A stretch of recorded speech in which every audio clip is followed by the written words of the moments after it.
Karate's gone through a lot of things over the years. So what would I do to improve it?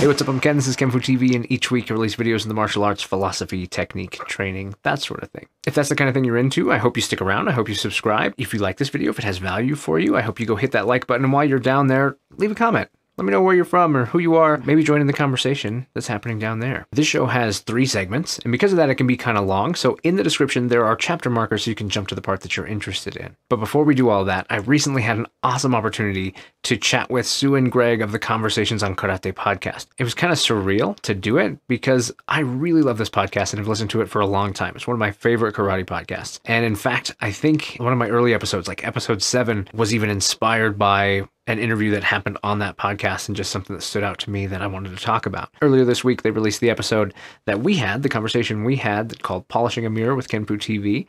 So definitely go check that out. But please go listen to their podcast in general. It is just so good. Subscribe to it. It's worth it. And Greg and Sue, thanks again. I had such an awesome time and look forward to doing it again soon. Now, before we jump into how I would improve karate, let's do shirts and patches. Today's shirt and patch comes from Ryan Mooney. Slider X is who you're going to see him as in the comments. He comments on a bunch of the videos. I really enjoy his input when he jumps in and has something to say.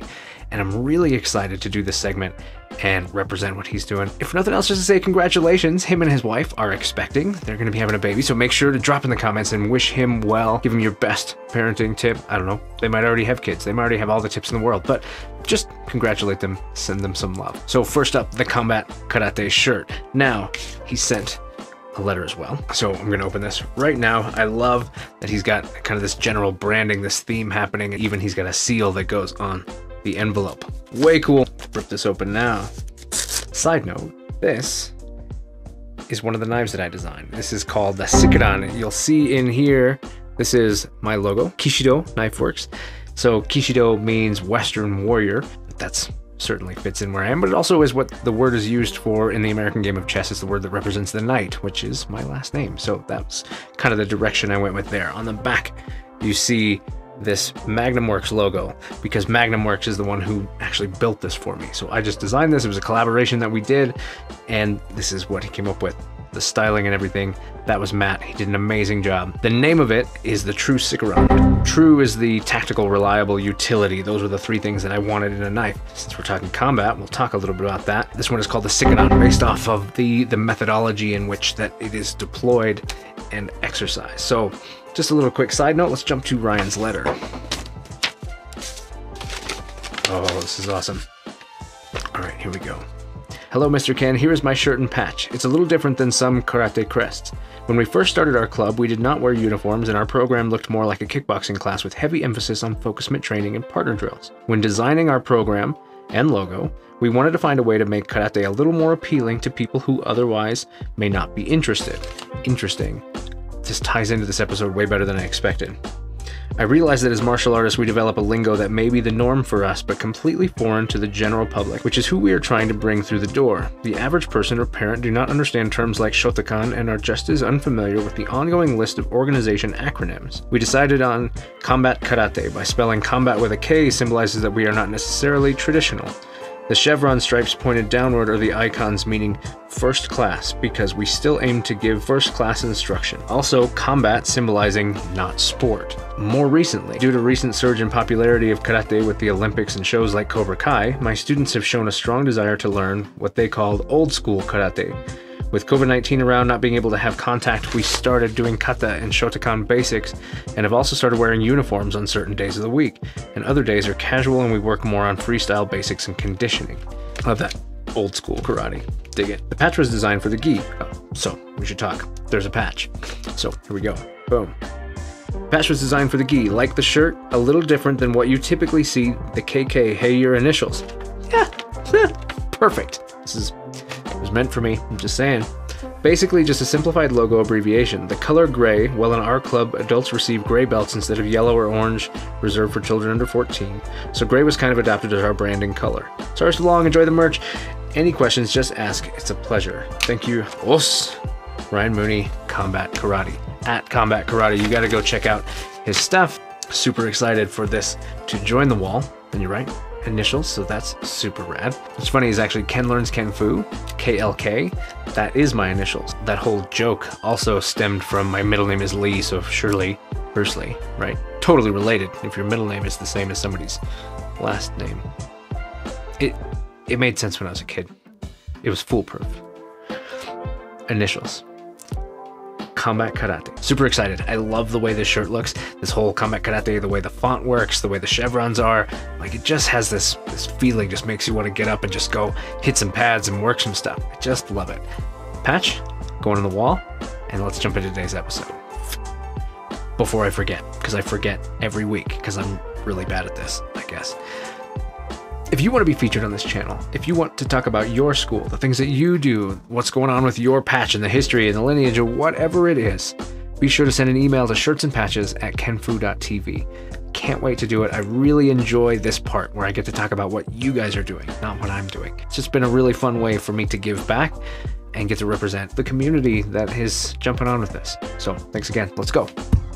Okay, so this week, this video, this idea is actually a response. So the other day I posted a video. It was my birthday and I said, what do you guys want for my birthday? And that's still open. If you guys comment on that video with something that you want to see, I'm gonna make a video about it. So go look up that video, drop a comment on there, and I'll put something together, whatever it is. Let's do it. So today we're talking about a comment left by Kenji Martial Arts.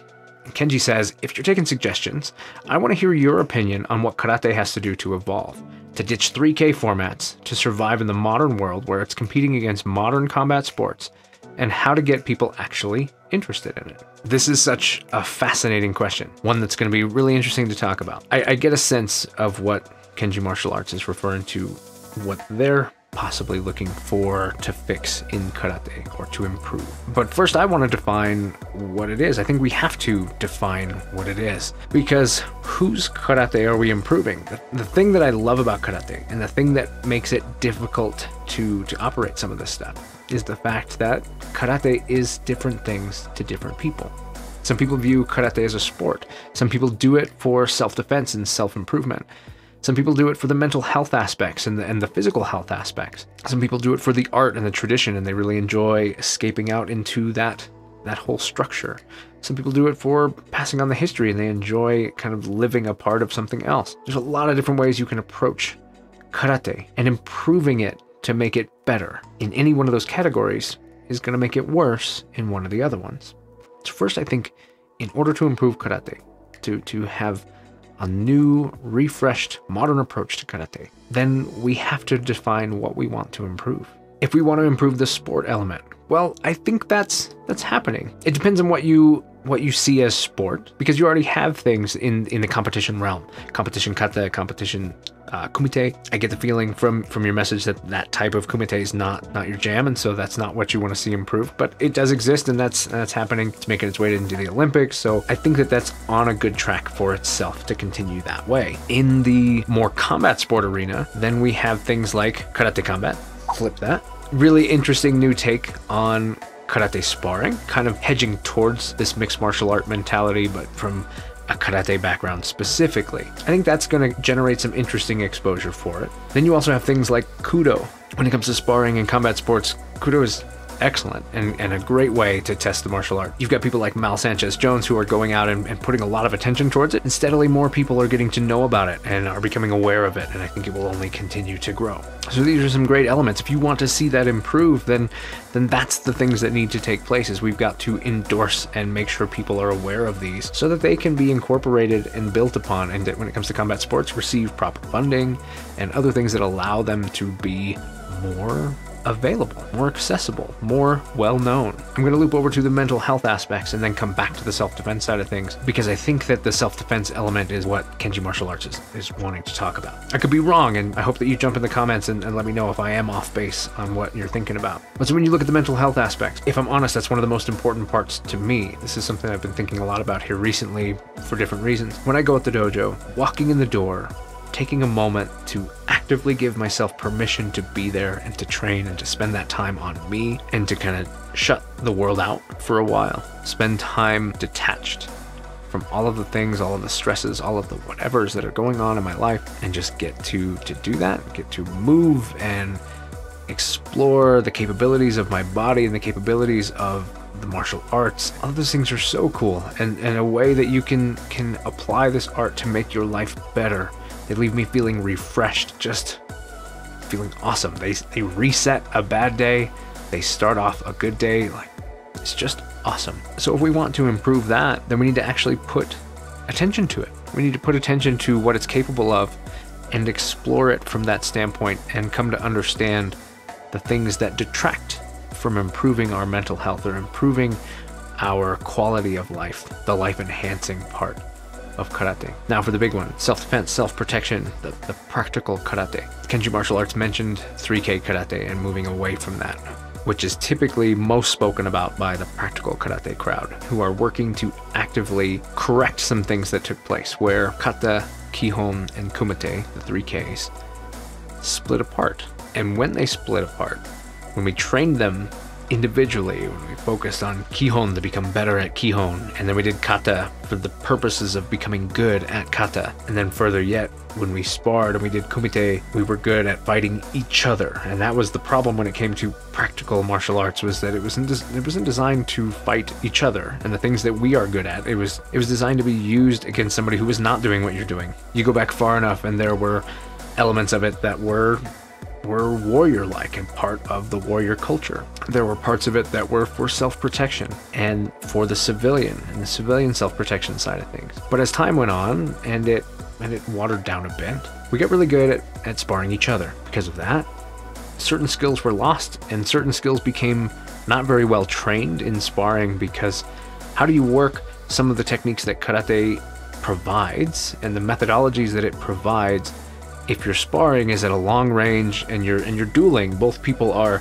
moving in and out because they're anticipating each other, and they have these programmed responses that you're never actually gaining an opportunity to test this stuff. And so it loses that. So you had your kata, your kihon, and your kumite, never the three shall meet. You'd train them separately, and your goal is to become proficient in each one, segment that out, and they weren't actually lending to each other, to the development of each other. So I think one of the first things that would have to happen is the idea of a more integrated system, that the kihon and the kumite support each other, and both of them are supported by the kata. So you take the kata, you take its methodologies, the principles that it's trying to pass along, and you train the individual skills, and you develop the kihon skills, the basics, where you strip it apart and you work on fundamental elements to become proficient in small pieces that can later be combined. That has to be supported by that. So they have to actually come out of that and be used in the same way. Then your sparring has to be live training for those techniques, for the things that are happening in the kata.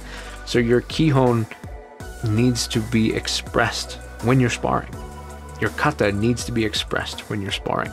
All of these things need to become integrated in order for the art itself to maybe better return to its roots, as well as for it to just become overall more effective. One of the things that combat sports do really well is they define their goal, and then they target that goal right away, and everything they do is lending to that.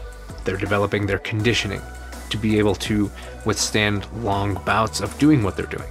They train their kihon, their combinations, their individual skills, their power generation, and all of that to be specifically what they need when they get into the ring or the cage or the octagon or whatever it is that they're going to do. And that supports that. The training supports it. So when they do that, everything about it is building towards that. And then their sparring represents the way the sport works. The beautiful benefit you have in a combat sport environment is the combat sport itself is the end goal.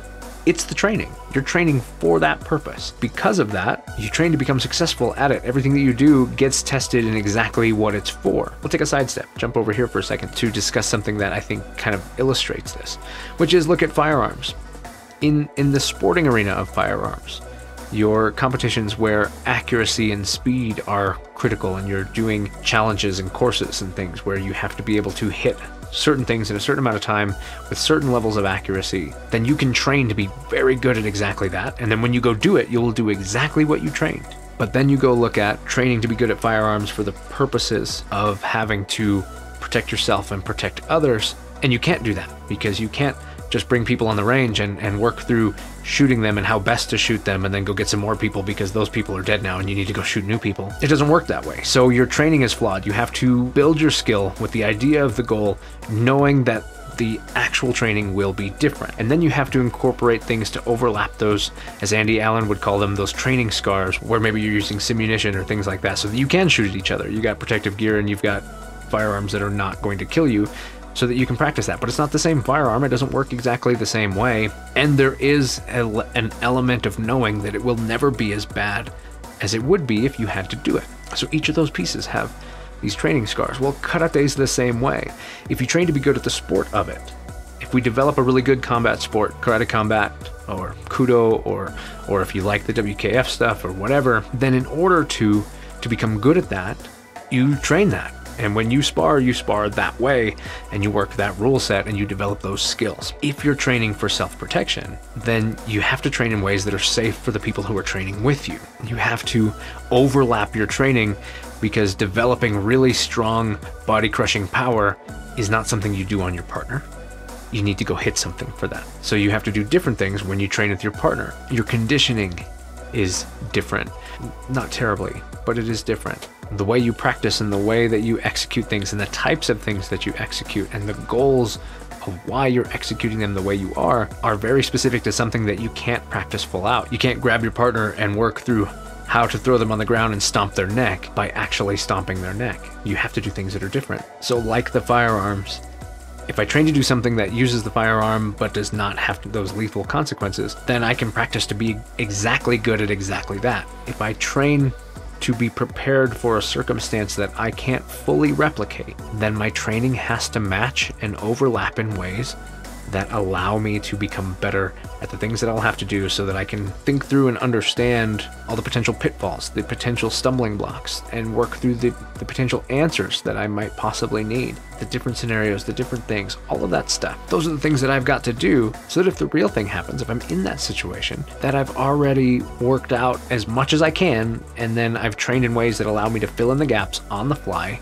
real time. But I can't 100% prepare for that.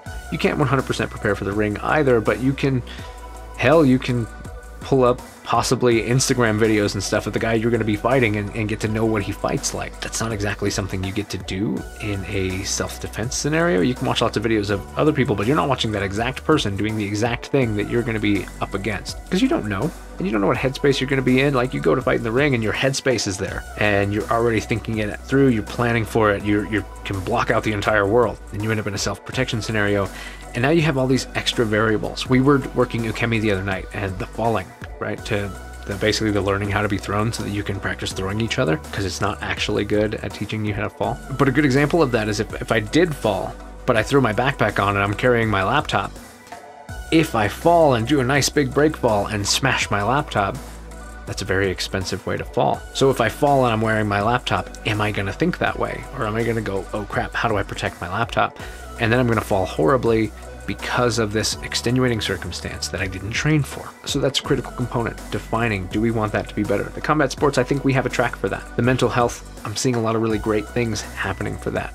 The self-protection, to move away, we have to define what our goals are. I think that there's really great work being done with like the British Combat Association, the World Combat Association, and other groups who are making sure that there's incorporation of the soft skills, role-playing, awareness, different elements that aren't typically trained. When you look at karate as a self-protection art, then it has to find its way, in order for it to be successful from a public standpoint, from a standpoint where everybody's talking about it and what its benefits are and seeking it out, then it has to fall into the realm of things like Krav Maga, Brazilian Jiu-Jitsu, things where we're already seeing that be talked about a lot as a viable option. Most people know what Taekwondo is. They at least know about it. They've heard the name. A lot of people think that Taekwondo and Karate are interchangeable, and in some ways they are. A lot of people also think that Taekwondo and Karate are for kids, and when you hit a certain age you don't do them anymore, which is obviously not true, but there's a stigma that would have to be overcome if it was going to continue to be successful. People have heard the names,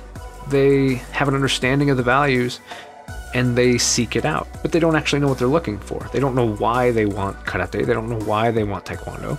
They're starting to look for things like Jiu-Jitsu and boxing and stuff like that. They don't 100% know why. They just are working at putting their kids or their loved ones or themselves into something that they think is going to provide the thing for them. They might not even know what that thing is, which is why it's hard to target how do you improve that. We're past the glory days of karate, the 80s and early 90s, when you had all the Van Dams and the Chuck Norrises and the Bruce Lees and all those types of movies that hyped up. You had your Mr. Miyagi and your Karate Kid, and they hyped up the interest in karate, so people were seeking it out. Now you have things like Cobra Kai now, but I think while that's a really great homage for the karate nerds who are reliving that part and they're really enjoying that, and I am a sucker, an absolute sucker for a training montage. But Cobra Kai itself is not actually a good advertisement for karate. It doesn't exactly build a reason to want to go do it. It's a fun show to enjoy and suspend disbelief and just be entertained for a while with a martial theme, so we can get a little extra enjoyment out of it because it matches something else we love in our lives. So if Cobra Kai, arguably the best advertisement for karate in the last few years, if it is not actually doing a good job of bringing people to karate, what is? What's going to do that? So let's talk about how we get people interested. I think it starts with the fact that we have to actually talk about it. We have to bring interest to it. I know that I struggle with this because there's a part of me that doesn't want to share that I do it because I don't want to invite trouble. We're taught to be humble. We're taught to have humility. We're taught that could be kind of ego to go talk about the karate that we do. But unfortunately, if we're not going to sell it to people, who is going to sell it to people? Somebody has to do it. So we have to talk about it. We have to tell people why it has value. We have to create the buzz. We have to get the videos out there, do the demonstrations. We got to do whatever it is that gets it in front of people so that people think about it. Right now, why is jiu-jitsu so popular? Well, the UFC is incredibly popular, even with people who don't like martial arts, because they enjoy going watching it. They go drink beer and eat wings and watch the UFC. Everybody knows about it. They talk about it. And then there was the whole crazy thing and the whole shenanigans with jiu-jitsu, and jiu-jitsu just like skyrocketing in popularity. And as people continue to hunt that down, it's incredibly popular right now. So all the attention's going over there. And then you go search karate versus jiu-jitsu and you end up with terrible videos that are really bad representations of those two things meeting. And then people go, oh, I wouldn't want to do karate. I've got to go to jiu-jitsu because look at what this jiu-jitsu guy did. If we're not doing anything to represent karate and to make people know about it, we're never going to build that interest. Somebody has to do it.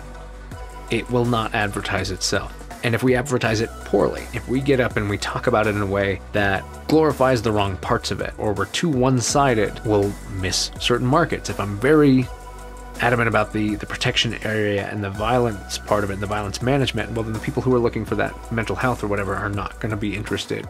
That doesn't sound like what I'm looking for. If we're really into the peaceful mindfulness and all of that we can do, and how kata can help with our balance, then the people who are looking to protect themselves or looking for a combat sport are like, that doesn't sound like what I'm looking for. So I think the struggle we're going to have with karate is because it can be different things to different people, and it can even be multiple things to people. Then how do you target improving it any one direction? I think the way, at the end of the day, what we do is we improve our art, our karate, and we make it what we want to see out of it. We define our goals and we move steadily towards making that a reality. We surround ourselves by people who are headed the same direction, who can help go through their own stumbling blocks, and we can talk about our stumbling blocks, and we can learn together, figure it out. There's amazing Facebook groups. There's all kinds of different options when it comes to communicating with people who are going through this stuff, and we can work together to build forward, but we're building forward towards our goals. I truly don't believe karate will ever be universally loved. When it comes to something universal about it, I think it will only ever be universally misunderstood, even among the people who do it. So we have to improve it individually. I have the ways that I want to improve it. You probably have the ways you want to improve it. And we have to be excited about that. And we have to Be willing to share it. Be willing to talk about it. Be willing to grab this video and share it to somebody. Be willing to grab other people's videos and share that around. We have to be willing to talk about it in a way that gets people interested and doesn't turn them off to it. And mostly, we have to accept that no matter what we do, it just may never get there. Not universally anyway. Now when it comes to my goals and how I want to improve my karate, maybe that's a video that I should make. Probably is even on the theme of what you're looking for, but I felt this was important to talk about. And now before we wrap, let's jump over and look at comments from last week. Rob McCaleb says, the Isle of Resilience, borrowing your confidence and strength from a portion of your psyche to support yourself in another potentially unrelated situation. Is that what it's called? I kind of thought that maybe there would be a name, and so maybe Isle of Resilience is the name for this idea. Robert McCaleb also says, what is the top fight you suggest watching to learn the most about what fighting is and how to do it well? Like we talked about today, I think you have to define what is fighting. What is fighting to you? You tell me what fighting is to you, and I will tell you my favorite fight for you to watch to understand it better. Visible Sensei says, live stream, live stream, live stream. Insert dramatic music here. A few of you are interested so far. If that continues to go, then we'll set up a live stream and we'll do this comment idea, this back and forth live with you, asking questions, and we'll go into it. Kyokushin Society says, do you play chess? I do, a little. Obviously, I play Go. Chess, not as often. Now, that's a game of mind and strategy, and if you learn the chess principles and really go deep into thoughts of strategy and look for ways to overcome your weaknesses, know how to look ahead 3, 4, 7, 8 moves, and then use the same principles in real-life situations. That will help you succeed, excel, be confident in anything you do, no matter what the subject. And as scary as it is, be it work, play, kumite, performing, public speaking, etc. Just my thoughts. P.S. You should get a wooden dummy instead of a bob. That way you can go to town and see all the slices in the knife after a while. I do have a wooden dummy, and I love it. I have not started cutting it with a knife yet, though, but I have worked knife on it, and I've worked the sticks and weapons. I keep one of those at home, and it's one of my favorite ways to train when I'm at home. I see where you're going with that. I see this idea of being able to plan for what's going to happen and having an approach for it, what you will do and how you'll approach it, because then that allows you to be a little more prepared and handle that. But I've also seen the opposite when I look at anxiety and stuff like that. Anxiety can stem from exactly that thing, where you're spending so much time thinking about the potentiality that you've worried yourself too much about the things that could happen that aren't going to happen. I tend to have the opposite approach. I don't start thinking 3, 4, 7, 8 moves ahead until I'm actually looking at the problem. If I'm thinking about those on the way out, and that might not be what you meant, but if I'm thinking about that on the way out, then I spin myself up 1,000 directions, and I get over there to only find out, oh, the power cable's unplugged. I spent an hour stressing about this, and it's fixed in 2 seconds, and I can go home. And I just consider that wasteful for me to worry so much about that, and that's my way of managing worry. And I've seen the opposite of that just really mess people up. So I think you have to find a balance in seeing ahead, but not letting those things be stressful to you. Chilling with a Grin says, how can we better manage training expectations while recovering from new or old injuries? Perhaps a future video. Slider X, told you, hits these comments. Never underestimate the power you give yourself by believing in yourself. Never underestimate the power you give someone else by believing in them. DDP, Diamond Dallas Page. You know what? For a guy who used to wrestle and do that whole drama, he's become an incredible motivational speaker, and I've done his yoga program, and I really like his stuff, and I really like his outlook, and I really like his approach to things. I just think, you know, there's a guy who's doing some really cool stuff. James Devine, thank you, sir. I appreciate the kind words, and I'm really glad you like the shirt. I totally like the shirt, and people at the dojo have loved it as well. We are a small group, but you can find us on Facebook and Instagram at MKG North Dublin Martial Arts. There's always a big Irish welcome here in the Scaries, North Dublin, Ireland, for anyone who wishes to work out, talk, and have fun. You guys, go hit that. Go hit that Facebook page and get connected. Do it. Let's get this community talking to each other, growing. Chris Hansen.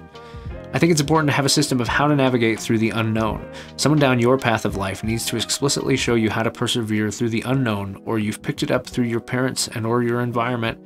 Either way, you utilize this grit. How? Ask lots of questions, never give up, take a break from it, and revisit the problem again, but never give up. That is the motivation right there from our own Chris Hansen, Karate Unity. He's absolutely right. We've got to navigate it, and we need people around us. I truly believe that that's what the sensei is, not some person you have to kowtow to, but somebody you have chosen who's further on the path, the direction that you're trying to go, who is your mentor, the person who's helping you understand this thing And that's the version of sensei I choose to believe in. Sir James Gray, small victories. As a kid, up into being a young adult doing karate, my seniors set me up to be successful. Maybe I was coddled. I had my failures, but way more victories. I developed confidence. Fast forward, now with my own students, I find myself using the same teaching methods as my sensei used with me. Many small victories. Yes, there will be failure, but it is through the many small victories that the confidence to overcome failure is nurtured. Positive reinforcement always, and use failure as a learning opportunity. There is no can't, only not yet. Thanks for your dedication in producing these videos. This is the community. Yeah, I love these comments. This comment part of the video is one of my favorite parts. It really is. And I love the small victories thing. I absolutely agree. I think that's what's so great about the martial arts, is it is specifically built to build small victories. And those small victories stay feeling the same, even though they get bigger and bigger and bigger, but they don't feel any more daunting because of the smaller victories that came before them prepare you to approach the bigger ones. And then they don't feel any bigger because you're prepared. Les Bubka says, borrowed confidence is such a great concept. As you know, I did struggle with confidence. My way now is head-on collision. If I'm not confident with something, I give it a go and see what happens. It always turns into something great. Not always what was intended, but it's always interesting. Love the t-shirt. I love the t-shirt too. I'm telling you guys, I think he was gonna do a shop. So, James Devine, I hope you are doing a shop because people want shirts. And we're gonna make this happen because more people need to have shirts that say there is no I can't in this dojo. And I love that outlook, Les, this idea of just, I'm gonna hit it, I'm just gonna do it. I think it's really hard for a lot of people to do, to get to a place where they can just go try. But man, if you have that ability, I think it's one of the best ways. I think exposure is the solution to most issues. If I am struggling to be confident in this, if I am struggling to be able to do it, if I'm struggling to manage, then exposure, going back up, small victories, small exposure, building to bigger exposure, allows us to become comfortable and to be able to branch out further. I think we've got to have that. And Les, with your tackle it head-on mentality, I just know there's so much success in your future. Anyway, guys, that's the comments from last week. Be sure to hit the comments in this video, and we'll talk about them next week. Okay, that's it for this week. How would you improve karate? What would you do to tackle those things that Kenji Martial Arts mentioned? People more interested in it, getting away from the 3K, competing with combat sports. How would you approach those things? Drop it in the comments, and let's talk about it. If you like what I'm doing, if you like these videos, be sure to share them. That helps the channel out a ton. People don't know about it if you don't tell them about it. Like we talked about with karate, if we don't share these things, people don't know about them. So if you like this, I hope you share it. If you like things like this, you can subscribe right here. If you want to watch more of these Ken Learns Ken Fu, right here's a playlist. And here's a couple more videos that you might like. I'm Ken, this is kenfuTV, and I'll catch you in the next one.